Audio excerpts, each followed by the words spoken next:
നാട്ടിൽ വന്നു കഴിഞ്ഞ് എനിക്ക് പുതുക്കേണ്ട സമയമായി. പുതുക്കാൻ വന്നു.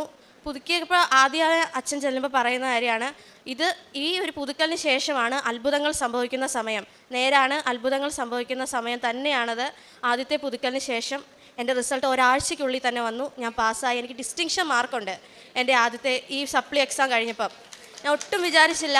ജസ്റ്റ് പാസ്സിൽ ഞാൻ മാതാവിൻ്റെ അടുത്ത് വന്നത്, എനിക്ക് ഡിസ്റ്റിങ്ഷൻ തന്നാണ് ഞാൻ പാസ്സായേക്കുന്നത്. ഒരുപാട് നന്ദിയുണ്ട്. ഞാനത് പ്രാർത്ഥിച്ചു കഴിഞ്ഞ് പാസ്സായി കഴിഞ്ഞാൽ എനിക്ക് സർട്ടിഫിക്കറ്റുമായിട്ട് വരണം എന്നുള്ളതായി. ഞാൻ അതിനുവേണ്ടി കോളേജിൽ ഒരുപാട് വിളിച്ചു. രജിസ്ട്രേഷൻ ആയിട്ടില്ലെന്ന് പറഞ്ഞുകൊണ്ടിരിക്കുകയായിരുന്നു. 1 മാസം രജിസ്ട്രേഷൻ എടുക്കുന്നത്, ഞങ്ങൾക്ക് 2 മാസമായിട്ടും രജിസ്ട്രേഷൻ കഴിഞ്ഞിട്ടില്ല. ടെൻഷനാകാൻ തുടങ്ങി. അടുത്തത് നാട്ടുകാരെല്ലാവരും ചോദിച്ചു തുടങ്ങി, ജോലിക്ക് പോകുന്നില്ലേ? എല്ലാവരുടെ അടുത്തുനിന്ന് സ്വാഭാവികമായി വരുന്ന ചോദ്യം.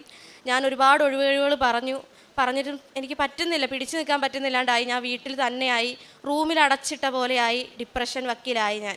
അപ്പോഴാണ് എൻ്റെ ഒരു കൂട്ടുകാരി വിളിച്ച് പറയുന്നത്, ഇന്നൊരു സ്ഥലത്ത് ഇൻ്റർവ്യൂ ഉണ്ട്, നീ അത് അറ്റൻഡ് ചെയ്ത് നോക്കുമെന്ന് പറഞ്ഞു.